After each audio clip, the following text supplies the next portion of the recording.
Retailers really need to pick one use case that makes the most sense, not trying to create a moonshot with AI everywhere. Instead, focus on the one use case where you can create the highest leverage value and apply AI there.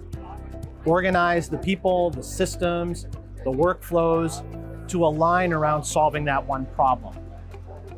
When you solve that one problem, it creates proof, it creates momentum, it creates confidence to be able to go and solve the next problem. So truly, execution is about doing that next best thing really, really well, and then solving the next problem after that.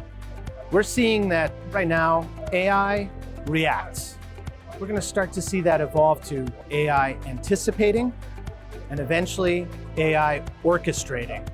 So if we think today, sensing and responding, we can sense when there's a problem within the store and we can create a responsive action. Tomorrow's version of AI in the store and in intelligent retail will be actually anticipating that there will be a spike in demand. So how do we reallocate labor? Or that there's going to be a potential challenge within the aisle. So let's go and create the safety mechanism that resolves that problem before it happens.